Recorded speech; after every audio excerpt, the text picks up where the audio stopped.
실검 1위에 오르고 있는 인물 이현주 씨 이야기 한번 해볼게요. 이현주 막말이라고 할 만한 것들을 무지무지하게 쏟아내고 있습니다. 지금 얼마 전 추미애 더불어민주당 대표가 수사 가이드라인을 내려줬다. 그렇지 않아도 정권 초 서슬이 포런 정권 초에 제왕적 대통령 제하에서 검찰 개혁 문제로 검찰이 위축되어 있다. 검찰로서는 검찰 개혁을 피하기 위해서라도 정권에 잘 보이려는 생각이 있을 수 있다고 의심한다. 검찰 수사가 마무리돼가는데 조작 사건에 대해 이유미의 단독 범행 이상의 증거를 찾지 못했다고 하니까 추 대표가 공개적으로 조직적인 범죄다, 모를 리 없다, 미필적 고의가 있었다고 얘기하면서 당의 수뇌부를 같이 몰아가는 가이드라인을 내렸다. 이따가 영장 내용을 봐야겠지만 이유미가 단독으로 한 것이고 이준서 전 최고위원이 이 문제에 대해서는 잘 알지 못했다는 것에 대해 미필적 고의를 적용한다면 추 대표가 말한 것과 똑같은 내용이다. 앞으로 이 사안이 어떻게 전개될지 모르지만 수사는 수사의 결과에 대해 평가하고 비판하면 될 일이지 여당 대표가 수사 지침을 내리는 일에는 묵과할 수 없다. 이것이야말로 검찰 개혁에 전면으로 반하는 행태고 입으론 검찰 개혁을 얘기하면서 뒤로는 검찰을 정권의 신여로 또다시 이용하는 반민주적 행태라고 이야기했고요. 그중에 이제 핵심은 이미지 독재라는 말도 했어요. 문재인 정권 전체를 이미지 독재란 말에 이제 많은 분들이 꽂혀가지고 그 말이 뭔 말이 돼? 이미지 독재가 뭐예요? 여러분들 한번 독재다라고 말을 하고 싶은데 그냥 독재다라고 하면 자유당 따라하기잖아요. 그래서 뭐 수식어를 붙인 거죠. 어제 나온 건 뭐 어떤 그 국민의당 쪽에서의 말 중에 이런 게 있었어요. 컨텐츠 없는 문재인 정권. 이미지로만 승부한다. 지금 이렇게 몰아가고 있는 정말 거거든요. 컨텐츠 없는 비난입니다. 진짜. 얼마나 많은 우리 민주진보의 아젠다들이 지금 정권 초에 수용됐습니까? 예. 핵발전소 같은 예. 것부터 시작해가지고 일자리라든지 예. 등등을. 그러니까 이현주 같은 스타일은 설명이 가능하세요? 네, 해보려고 해요. 근데 사실 이현주는 제가 보기에 이현주는 자기가 무슨 말을 하는지 모르고 있어요. 그냥 지금 감정적으로 굉장히 하이한 상태 있잖아요. 굉장히 격앙된 상태가 대선 끝난 이후로 계속 유지되고 있는 거예요. 진정이 안 된 상태에서. 자기가 무슨 말을 하는지 알고 있다면 인간적으로 쪽팔려서 이렇게 말 못해요. 저는 알고 있다고 생각을 해요. 그러면은 정말 저기 진단이 필요하신 분이죠. 그래서 명확하게 자기가 무슨 말을 하는지 알고 이게 본인이 선봉으로 나서 국민의당을 깨겠다라는 작정을 하고 깨지면 저쪽으로 가야지. 아니 그 서울시에서 마음건강 진단 지원 사업을 검토하고 있다는데 빨리 됐으면 좋겠네요. 명정님 정말 재미없는 음모론 감사드리고요. 아 그렇게 될 것 같아요. 그렇지 않으면 네. 저런 발언을 하는 게 이해가 안 돼요. 그리고 저는 이현주 의원 기사를 보면서 보좌관들이 너무 불쌍하다는 생각이 들었어요. 아직도 남아 있어요? 그러니까 이 보좌관들이 그 기본 그 텍스트에 대한 틀은 만들어 주거든요. 그러니까 기본 논리와 팩트들을 정리를 해서 준단 말이죠. 어떤 경우는 완전히 풀 문장으로 텍스트로 정리해서 완전 읽기만 하면 될 정도로 만들어 주기도 하는데 이럴 경우에는 이제 그 보좌관들 입장에서 봤을 때 기본 논리는 얼마든지 만들어 줄 수 있어요. 어떤 상황에서도. 근데 반박 논리가 훨씬 강하다는 걸 알고 쓰면 굉장히 기운 빠지거든요. 좀 부끄럽기도 하고. 그래서 영혼을 버리고 써야 돼요. 맞지, 그렇지. 예, 완전히 영혼을 집에 냉장고에 넣어두고 온 상태에서 써야 되기 때문에 정신적으로도 육체적으로도 굉장히 괴롭습니다. 진짜. 이런 거 있죠. 제가 했던 이론이 맞는 것 같다는 생각을 해봐요. 항상 느끼는 건데. 정치적인 인물들은요. 자기 자신의 행위, 자기 자신의 선택이 틀리지 않았음을 부단히 증명하려고 해요. 부단히 증명하려고 하는 행위가 정치인일수록 강하고요. 정치인이 아니라도 대중적으로 주목받는 사람들은 그런 행위 욕구가 되게 강합니다. 내가 틀렸다는 걸 인정하기가 굉장히 힘들어요. 그래서 논리를 막 만들어 대기 시작해요. 논리라는 거 하는 게 사실 인문학 계열에서는 제가 항상 드리는 말씀처럼 가치관의 문제는 여기도 맞고 저기도 맞는 경우가 있을 수 있잖아요. 그 가치관대로 살면 되는 거거든요. 근데 자기의 논리를 아까 말한 것처럼 내 선택이 틀리지 않았음을 증명하려고 하다 보니까 들어대는 논리를 갖다가 쓰다 보니까 결국에는 자기의 과거까지 부정하게 되는 그 모든 현상까지 들어가게 돼버리는 경우가 꽤 많아요. 그게 진정한 의미의 멘탈 붕괴라고 불리는 겁니다. 멘탈이 붕괴된 상태에서는 지금 당장 생각나는 말만 던지게 돼 있어요. 근데 그 말을 던지고 보니까 바로 뒤에 내가 했던 말이 모순이 돼버린 상태까지 가버렸죠. 그럼 대중에게 뭔가 내가 스피커로서 뭔가 무슨 말을 해야 되는 정치인들 입장에서는 그게 굉장히 자기의 면이 안 서게 만드는 대통령 선거 때 뱉었던 씹으렸던 그 말들 중에 바로 그게 반대되는 측면들 그런 것들이 굉장히 많았던 것처럼 지금 이현주 같은 경우는 그런 거 같고요. 말이 너무 날이 서 있으니까 그리고 이현주 자체가 가장 마지막에 배신했던 인물이기도 하고 있다 보니까 이게 이런 거 있잖아요. 너무 행동과 결과 모든 가치관들이 이렇게 받아들일 수 없을 만큼의 인물이 계속해서 언론상에 노출이 되니까 기분이 나빠져요. 언짢아진다고. 언론의 속성은 그거잖아요. 강하고 센 발언하는 사람을 뉴스로 만들고 싶어 한단 말이에요. 근데 요즘에 많이 바뀌었습니다. 제가 팟캐스트 하면서 정말 깨달았던 거 있죠. 언론이 이렇게 생각이 바뀌어야 돼요. 노이즈 마케팅으로는 클릭을 아예 안 해요, 지금은. XXX가 무슨 말을 했나고 보자 하는 사람 별로 없고요. 그래서 아예 안 봐요. 그게 현재 요즘에 트렌드 같은 거거든요. 근데 언론이라고 하는 그 매개체 자체는 어떤 느낌이냐면은 센 발언한 사람들을 자꾸 띄워주니까 이현주는 기본적으로 멘탈 붕괴가 왜 멘탈 붕괴냐면 내가 상식을 갖고 있는 인물로서 사람들에게 좋게 평가되지 않아도 언론에 노출되는 거를 이제 즐기는 상태가 된 거예요. 정말 심각하네요. 그러면 진짜로 멘탈 붕괴가 온 거라고 저는 봐요. 저 말을 들으면 들을수록 더 안타까운 게 네. 그 서울시에서 이제 검토하고 있는 마음건강 진단 지원 있지 않습니까? 그게 서울시 사업이잖아요. 그러니까 이현주 의원한테는 혜택을 줄 수 없어서 안타깝네요. 이현주 의원은 광명시 시민이어서 더군다나 지금 국민의당이 얼마 전에 협치에 관련한 현수막을 걸었다고 하더라고요. 그 현수막을 띄어냈어요. 일요일 오후에 협치 현수막을 떼어냈죠. 이현주가 이렇게 얘기를 하는 것도 지금은 보면은 당 차원에서 결정난 일이 아닌가. 국정은 협치, 국민의당은 협심 이렇게 당사에 붙었던 현수막을 띄어냈습니다.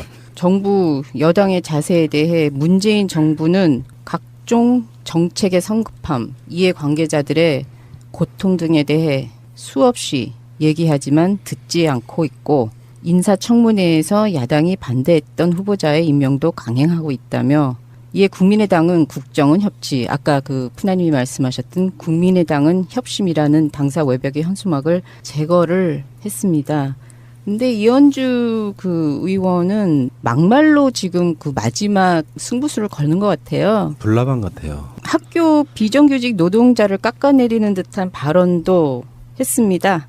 파업 노동자를 가리키면서 미친놈이라는 막말을 한 데다 급식 조리 종사원을 동네 아줌마라고 표현도 하고요. 어디까지 지금 추락을 하려고 하는지 아니면 이게 추락이 아니라고 생각을 하는지 정말 너무 안타깝습니다. 소상공인들하고 자영업자들 모임에서 했다는 말도 우리가 방송으로 내보냈잖아요. 그렇습니다. 네. 그런 것도 있는데 지금 그 이야기도 하고 있거든요. 모 대기업 사업자 노동자의 연봉은 성과급을 포함해 4,500만 원이 넘는다고 하는데 최저임금이 1만 원으로 인상되면 이들의 연봉이 6천만 원을 넘을 것이라고 하는데 이런 경우가 최저임금 인상의 가장 큰 수혜자가 될 것이지만 소상공인과 중소기업 등 한계선상에 있는 분들은 감당이 안 될 것. 또 뭐 탈핵 여기에 대해서는 참여정부 시절 수립된 에너지 기본계획에 대한 검토와 재반된 문제들, 전력 수급 계획을 어떻게 할 것인지의 문제 등에 대한 논의조차 없이 대통령이 한마디 한다고 탈원전이 될 수 있냐? 그 부작용은 국민이 감당하게 된다. 뭐 미세먼지 대책도 마찬가지고. 그러니까 지금 문재인 정부가 하고 있는 그 모든 것들을 딴지를 걸고 있는데 이걸 멘탈 붕괴라고 하는 거예요. 방향성 맞죠. 방법이 조금 틀린 거 있을 수 있잖아요. 네. 근데 싸잡아서 조금 잘못된 부분 100개는 다 맞는데 그중에 하위 개념 카테고리에서 한 개 정도 틀린 걸 갖고 전체가 다 틀렸다고 말하려고 보니까 그 모든 것들 다 부정하고 있는 거예요. 그럼 이현주 같은 애들이 정말 파워를 갖고 있어가지고 탈원전에 대해서 반대를 한다고 쳐서 그게 실제로 국민적 저항에 부딪혀가지고 반대가 되면 누가 좋아합니까? 탈원전을 반대하는 놈들이 좋아하는 거잖아요. 네. 그런 방식으로 지금 이걸 흔히 말해서 반대를 위한 반대라고 말하는 거예요. 이야기 나온 김에 이런 탁현민 이야기를 한번 더 해볼까요? 행정관 이야기. 네. 짧게만 해보면 그런 거죠. 그 사람 스타일이나 과거에 썼던 책이 마음에 안 들 수는 있죠. 근데 이렇게 할 수는 있어요. 내가 여성운동하는 사람인데 탁현민이라는 행정관이 청와대에 들어와 있는 것은 어게티처럼 보인다. 한번 코멘트 해주면 사람들이 인식해요. 아, 그런 사람이 있구나. 어떤 개혁도 관심 없어. 탁현민만 내려오면 돼. 그게 말하는 상위 카테고리 100개 중에 속하지 않는 하위에 있는 카테고리 하나 가지고 물고 늘어지는 거예요. 그러면서 말은 페미니즘은 이걸로 시작한다고 말하는 거예요. 이현주가 그런 방식으로 지금 반대를 하고 있는데 이건 멘탈 붕괴라고 봐요. 난 솔직히 말해서 이런 사람들이 야당 민주당에 있었다는 것 자체가 정말 창피하고 부끄럽습니다. 그러니까 이현주 의원이 하는 모든 발언 하나하나가 사실 잘못된 근거를 바탕으로 발언을 하고 있거든요. 그러니까 자기가 무슨 말을 하는지 잘 모르고 있을 거라고 제가 추정하는 이유가 다 그런 것 때문입니다. 그러니까 이렇게 탈원전에 대한 이 언급도 이 자기가 만약에 그 참여정부 시절 수립된 에너지 기본계획을 한 번이라도 읽어봤다면 그 문재인 대통령이 탈원전 정책을 낸 거에 대해서 이런 식으로 말을 할 수가 없거든요. 그리고 경유에 대해서도 사실이 아니라고 이미 그 기재부에서 밝혔는데도 경유 가지고 이렇게 그 서민 살림을 옥죄다는 식으로 비난을 하는 건 그 근거 자체가 잘못된 거예요. 그런데도 이제 그런 알고 모르기 때문에 할 수 있는 이야기죠. 알고도 이렇게 한다면 정말 진단이 시급한 거고. 이제 다 싫은 거야. 예. 그러니까 얘는 죄송해요 이현주 씨. 아 신비님 표현이 그래서 그랬구나. 이 아이는 일단 관심도 받고 싶고요. 사람은 누구나 칭찬 받고 싶어합니다. 그런데 이제 자기한테 들어오는 욕설은 그닥 그렇게 중요한 게 아닌 게 됐어요. 정말 극소수의 국민의당의 찌끄러기들 입장에서 봤을 때, 오 우리 연주 말 잘한다 하는 사람들 목소리만 듣기 시작한 거야. 극단적인 욕을 한번 듣고 나면 그 네, 이후부터는 그건 욕이 아니에요. 내성이 생겨가지고. 그렇지. 그리고 내가 나를 지지하는 사람들 일부가 말하는 것만 듣게 돼요. 아 그래도 이현주밖에 없네. 똑똑한 사람. 이게 계속해서 이렇게 자극적인 발언을 하고 있는 거거든요. 503호병이 걸렸구나. 뭐 그럴 수도 있고. 이현주 씨가 계속 발언하는 발언 내용들을 보면 이것이 옛날에 새정치 지금의 국민의당의 당론과 맞지 않아요. 그럼에도 불구하고 계속 마이크를 들고 떠들고 있어요. 특히 뭐 탈원전 그 부분도 그렇고 최저임금에 관한 부분은요. 이현주가 얼마나 잘못 알고 있는 거냐면 최저임금을 10,000원으로 올린다고 연봉 4,500만 원 받는 사람이 6,000만 원 받는다. 거기 해당 안 돼요. 그렇죠. 아 연봉 6천만 원요? 그러니까 연봉 4,500만 원 받는 사람이 예. 시급을 6,000원 받는 사람들일까요? 과연? 그거하고는 상관없는 전혀 이야기죠. 상관없어요. 모자란 소리 하는 거예요. 그러니까 이게 어그로를 끌기 위해서 일부러 이러는 것 같고. 아니 우리 같은 일반인도 복지국가 소사이어티 분들이랑 같이 해서 최저임금이 인상되면 자영업자들은 어떻게 해줘야 되나 정부가 이런 것들을 대안으로 이야기하고 있잖아요. 국회의원이란 자가 지금 그렇지 않아도 소상공인들 몇 분들 선동해가지고 20만 명 알바생들 잘라야 된다 이렇게 말하고 있는 자들이 아 나 진짜 이 아줌마는 안 되겠다. 그리고 진짜 이 이현주 이 사람이 이런 얘기를 했어요. 또 솔직히 조리사라는 게 별거 아니다. 그 아줌마들 그냥 동네 아줌마들이다. 옛날 같으면 그냥 조금만 교육시켜서 시키면 되는 거다. 밥하는 아줌마가 왜 정규직화가 돼야 하는 거냐. 이런 얘기를 했어요. 이건 충격적인 발언 아닙니까? 이 충격적인 정도가 아니고 이거는 매장돼야 될 대상이 돼버렸어요. 막말이죠 막말. 네. 아, 한마디로 말하면. 깐깐찡언님이 트윗에 이렇게 쓰셨습니다. 해시태그하고 이원주 조리사라고 쓴 다음에 원주야 홍감탱이도 이런 말 안 했어. 넌 정말 대단하다. 그리고 이런 걸 보면서 또 한 번 국당 지지자들이 대단하다고 느낌 이렇게 썼어요. 그 장마의문님도 이현주가 여성과 비정규직을 세트로 능멸했는데 타임라인이 이렇게 평화로울 수가 없음. 매 주말마다 개지랄하던 특지리들이 오랜만에 약속 생겨서 놀러 나가서 그런 거라면 뭐 그건 좋은 일인데 문바라기님의 트윗입니다. 파업 노동자는 미친놈들. 급식 조리종사원들은 급식소에서 그냥 밥하는 아줌마들이다. 이런 망언을 한 이현주가 민주당 사람이 아니란 사실이 정말 다행이다라고 올려주셨습니다. 그러니까 지금 희랑님 해준 것이 다행이다 이렇게 그냥 끝내면 안 되는 얘기예요. 최소한 나는 그런 자부심이 있거든요. 뭐 간부였든 아니었든 학생운동이라는 것도 좀 맛도 좀 봤고 그러면서 사회에 대해서 뭔가 내가 생각했던 것 중에 틀린 것도 있겠지만 시대가 바뀌어서 그때는 유용했던 아젠다가 지금은 유명무실한 아젠다가 됐을 수도 있겠지만 최소한 나는 살면서 그래도 양심적으로 살아왔다고 말할 수 있는 부분은 잘 형성되어 있는 가치관 때문이거든요. 어렸을 때부터. 내가 돈 몇 푼에 대해 영혼을 파느니 덕지랑 싸우다 감옥에 가는 게 낫다고 생각하는 그런 기본적인 마인드를 갖고 살았던 사람이에요. 그러니까 세상에 나와서도 딱히 크게 변절하지 않고 그 기조로 살고 있는 거예요. 근데 가끔씩 보면은 야당들이도 사실은 권력을 쥐고 싶어서 변호사 하던 자들이나 교수 하던 자들이나 네. 이런 사람들이 각 정당으로 들어갑니다. 그런 가치관이 없게 그냥 출세지향적으로 살았던 사람들이 자유한국당, 새누리당에 들어가면 민중을 핍박하는 자로 자기의 평생 살아왔던 지식적인 거를 활용하게 돼요. 그리고 기존의 민주진보 세력으로 들어오면 그쪽으로 활용하게 돼요. 그러니까 어느 당에 들어가느냐에 따라서 그 사람의 성향이 바뀌는 거예요. 그러다가 그 당을 떨궈져 나오니까 기본적인 본능이 다시 솟아나는 형태. 이현주가 민주화 운동하거나 그런 사람 아니잖아요. 예. 그냥 조금 먹고 사는 변호사 하다가 정치권에 들어온 거잖아요. 권력력만 있는 자들이 정치권에 들어오면 이런 소리를 해대고 사는 거예요. 솔직히 말하면 나나 명종님이나 뭐 야수님이나 희랑님이나 마차님보다 못한 사람인 거예요. 이런 마인드 갖고 있는 사람이 정치를 하고 있잖아요. 그리고 이게 순전히 자기 쉴드용으로. 이제 문재인 어떤 걸 해도 칭찬할 수가 없는 상태까지 왔어요. 문재인 대통령을 칭찬하게 되면 자기가 했던 말이 다 부정되거든요. 웬리 킴님의 트윗입니다. 박지원 씨, 이현주 씨, 나 같은 평범한 시민도 천둥 번개 치니까 움찔하는데 당신들은 대단하시오. 하늘이 두렵지도 않으냐. 다른 사람 물게 하면 본인 눈엔 결국 피눈물 나는 게 세상 이치야라고 올려주셨습니다. 저는 저주한다든지 이렇게 하는 것은 그닥 찬성하진 않는데요. 동의하지도 않고. 근데 요즘에 와서 막말의 수위가 너무나도 무서울 정도로 좀 섬찟한 것 같아요. 너무나도 쉽게 죽겠다. 빠져 목을 내놓겠다. 전에도 말씀드린 사약을 받겠다. 이렇게 하지 않겠다. 저렇게 하겠다. 대가리를 내놓겠다. 도대체 이걸 우리 국민들이 뽑아준 사람들이 먹여 살리는 사람들이 저런 말을 하는데도 불구하고 그냥 보고 있기가 정말 거북해요. 그럼에도 불구하고 문재인 대통령의 잘한다는 지지율이 85.9%가 나온 여론조사가 확장성 너무 떨어져요. 그런 건. 아쉬워. 이게 한국 사회 여론연구소가요. 한겨레 신문과 주로 이렇게 매치해서 예. 여론조사 많이 하는 그런 기관인데요. 7일, 8일 오늘 방송을 오는 뒤 9일이죠. 그러니까 어제 그제 이틀간 성인 1,010명을 대상으로 한 여론조사에서 85.9%로 나타났습니다. 물론 이게 이제 리얼미터나 갤럽의 여론조사와는 흐름이 다르기 때문에 어떤 관점으로 여론조사하느냐, 누구랑 하느냐가 다르기 때문에 절대적으로 높다 이렇게 표현하는 것보다는 아직도 90%에 가까운 여론조사에서 문재인 대통령이 잘하고 있다고 하는 국민적 여론이 있는 것 같고요.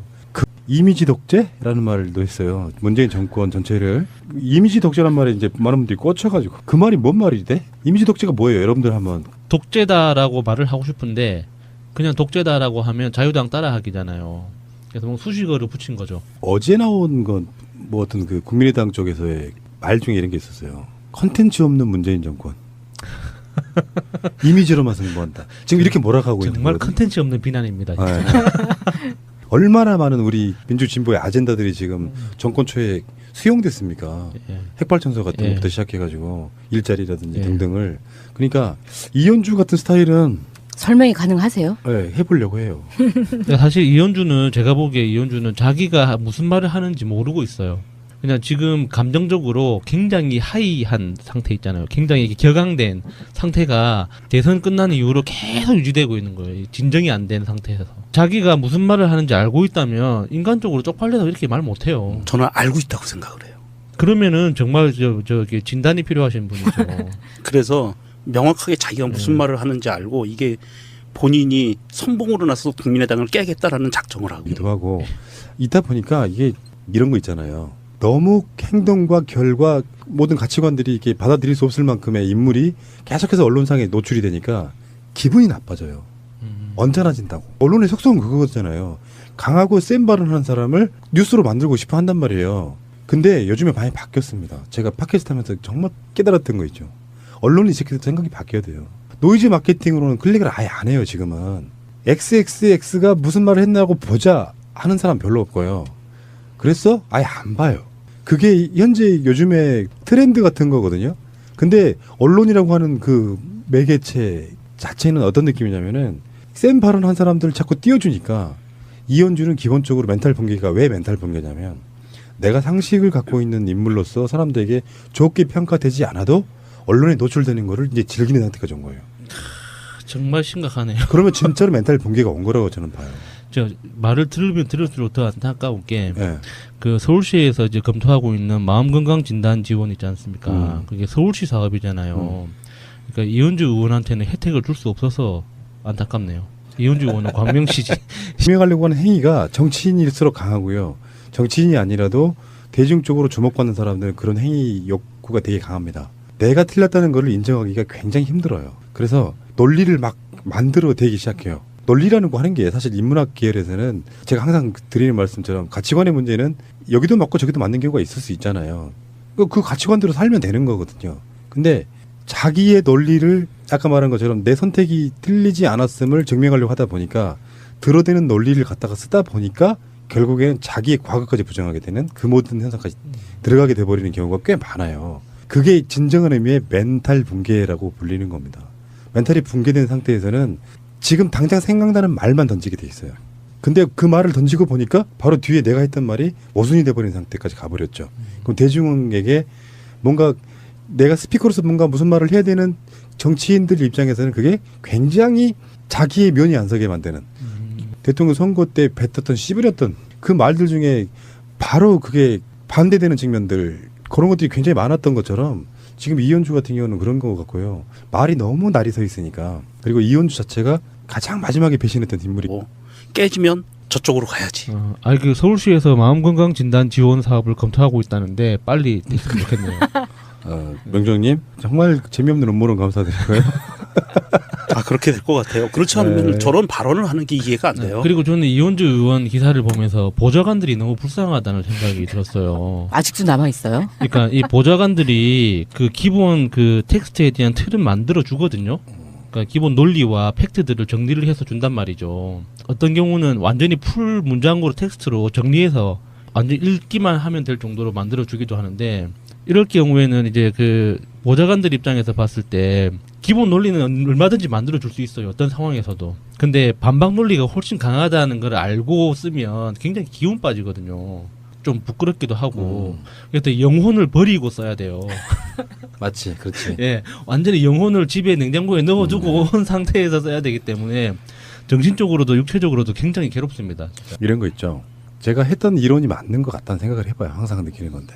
정치적인 인물들은요. 자기 자신의 행위, 자기 자신의 선택이 틀리지 않았음을 부단히 증명하려고 해요. 부단히 실검 1위에 오르고 있는 인물 이현주 씨 이야기 한번 해볼게요. 이현주 막말이라고 할 만한 것들을 무지무지하게 쏟아내고 있습니다. 지금.